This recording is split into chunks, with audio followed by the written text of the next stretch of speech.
Good day. My name is Teresa Fredericks from Growing Businesses Using Projects, bringing you a series of videos on MS Excel. I'm doing a tutorial series for beginners, building the project schedule part 1.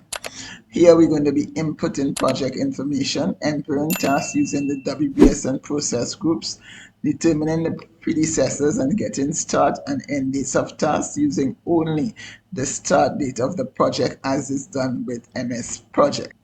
I encourage you to work along with us with this series as there's a downloadable exercise that you can use and follow with us. I've called it Graham Network Installation Project. F for me for final, but you all could stop at project. I have saved it on the desktop. I have gone into info and I've gone across to properties, and we're starting in advanced property. I'm putting in the first set of information about this project. So we put it in here, you see it on your screen, and then you click OK. You must click OK to make sure it's saved. Having done that in advanced properties, we come back to properties now and we realize some of the information that we have put in advanced properties is now reflected here. Yes, we have gone into options and we are looking at the options dialog box, and it starts with general.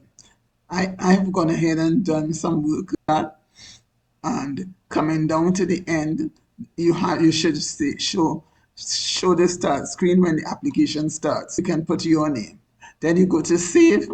I adjusted it to 5. If you want more or less, you can just use these levers here. Those adjustments are all right, but my main concern was to show the formula bar and show function screen tips, and I think that was it in terms of options, display options. Everything else seems to be all right. But remember, once you are in options, you cannot come out without ticking OK, because whatever changes you made would not be saved.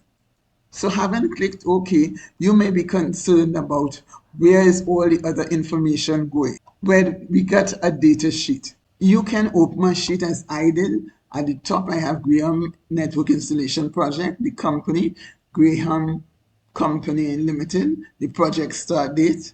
I have the project manager, the client or sponsor, categories, subject network installation, the keywords, I put the comments and other relevant data like the date, currency, duration, default rate, calendar, and saving is every 5 days. Next project. So, okay, I have gone ahead and done some formatting. I left 4 rows above, and then I left 1 row for the Graham Network Installation Project.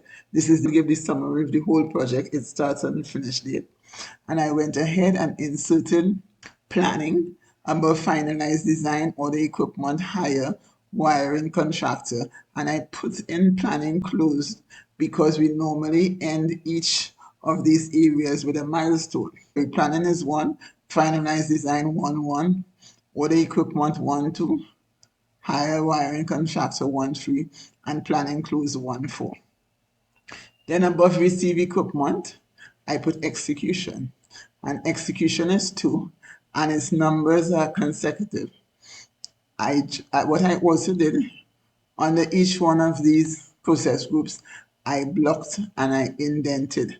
So you realize they come as subs of the, this is sub of execution, these are sub of planning. And I went above acceptance and put closing. And I did the same by indenting what was under closing. Now, when I put closing, it looked as if it was under execution, so I had to outdent closing by going here and then indent the things under it.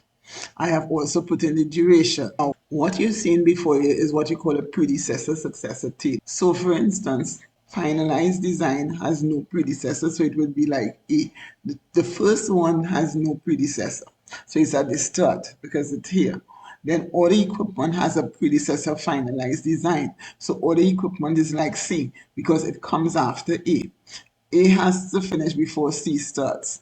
Higher wiring contractor has a predecessor of equipment of order equipment, and planning close has a predecessor of higher wiring contractor, because all of the tasks in this project what you call finish to start, in that the predecessors to finish before the successor starts. A is the predecessor here and C is the successor. There are other relationships. For instance, there's a start to start where A and B starts at the same time. And then there is a finish to finish where both finish at the same time. Like for instance, C and D is finishing at the same time, so that you can look at all these relationships. However, this finish to start is the most frequent relationship. We could go ahead now and fill out the predecessor column. All right, finalized design is at the start, so there's no predecessor. Order equipment has a predecessor, 1 finalized design. High wiring contractor, 1 2 is the predecessor, order equipment. Planning close, high wiring contractor is the predecessor and using the WBS code. However, when it comes to receive equipment, you cannot link it to the execution. That you have to link it back to the milestone in planning. So receive equipment, the predecessor is 1 4. And pre-install wiring, the predecessor will be 2 1, which is receive equipment. Similarly, when we reach here, execution close, the predecessor is network test of 2 7. However, when we get to acceptance, which is in the next phase, the predecessor is going to be execution closed. Again, you cannot link to head. We are continuing to work on the schedule, and one of the things I have done is written the holidays here. And I'm going to block everything, and I'm going to go into insert table, and this box will come up, and I'm going to click OK because it has taken the range and it has clicked my table has headers. So I've clicked OK, and I'm going to go into here and name the table holidays. Now I have put in the training day within the holidays because the training day is a day when they're not working on the project. Another thing I have done is to bring up a calendar, because we are mimicking MS Project, and with MS Project, once you put in the start date, MS Project is able to calculate the other days. So we are going to do that. So we put in the start date, and before we go forward, I want to format this whole area here because I want the long date format. So I'm going to come down, long date. So we're starting Wednesday. And to get the finish day, we're using our formula. And that formula is equal workday. And you realize it's telling us it wants the start date. So the start date, we block it and we put -1 because Excel starts the following day. So if your first day is Monday, they will start counting. Excel will start counting from Tuesday. So to get an accurate one, we put -1, and it's asking for the days, which is the duration. We put comma, and then it's asking for are there holidays. Now, if we type it, we have to type it how it is written in the name, and we put brackets there, and the day comes up. All right.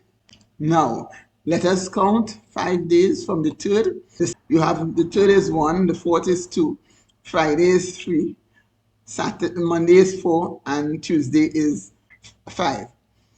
All right, because this formula excludes weekends and it is excluding the holidays. So now we have Tuesday the 9th, but remember the 10th is a holiday. Now if you put in a holiday as a start, the MS Excel is not going to change it. So you have to be careful. The 10th is a holiday, so the next date is the 11th. Now you notice because we have formatted, even though we enter it in one way, it automatically goes into the other way, which is what we want. And all you have to do is to click here and pull along the formula that is already in there. So the 18th is the next day, and we'll check the 18th, but we can't check online everyone. It's starting on the 11th of April. So 1 2 3 4 5 6. The 18th is the 6th. So we know it's working. Now the 18th is the 6th, so the 19th will be the next day.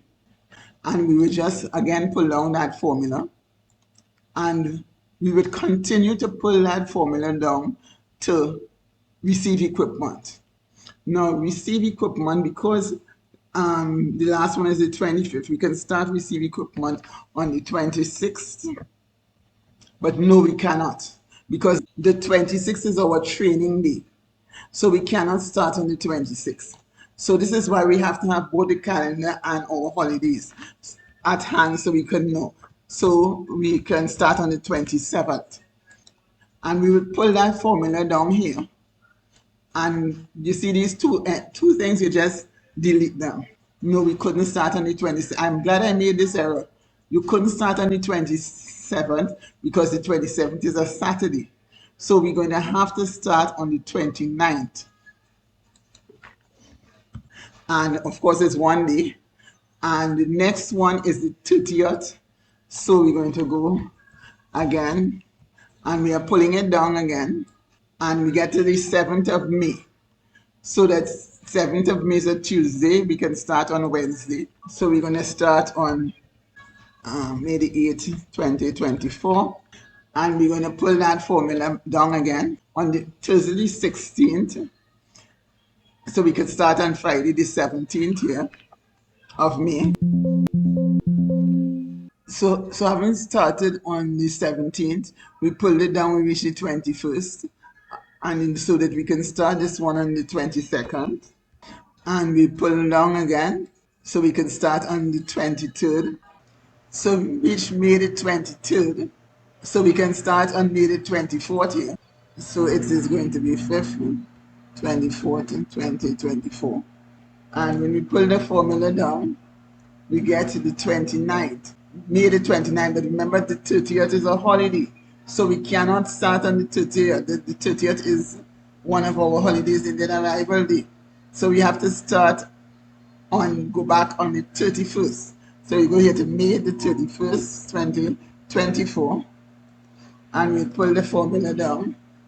And then we can start here acceptance on the 4th of June. And we again pulling this formula right down. And it is giving us the 5th of June. So we can start here on the 6th of June.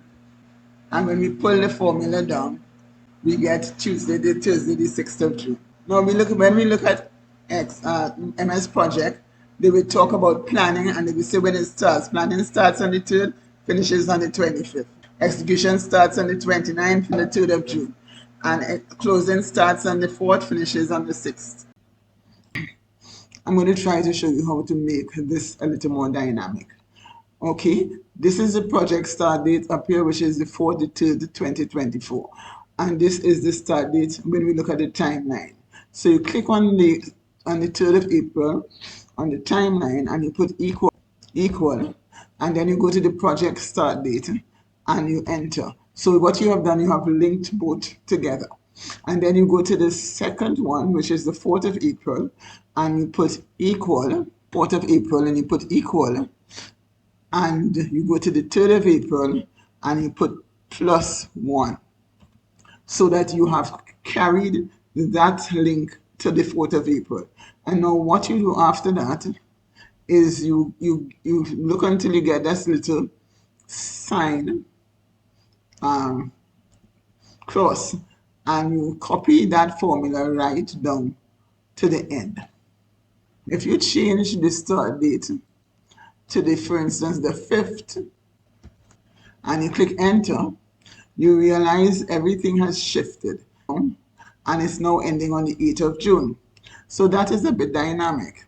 Now, finalized design, if we have 5 in duration and we change that to 3 or to 2 or whatever, you're going to see a change in the Gantt chart. The only difference is it is not going to make all the subsequent changes, because remember we inputted information with respect to the start date using a calendar. So if we move this from, say, from 5 to 6 days, here would end on the 10th of April. But here might still start on the 11th because the link is not like that. So what you're going to have to do, yes, you can move the calendar around easily, but you may have to revisit the sequencing of this based on the new date in order to be able to complete it. If you like my content, give it a thumbs up and please subscribe.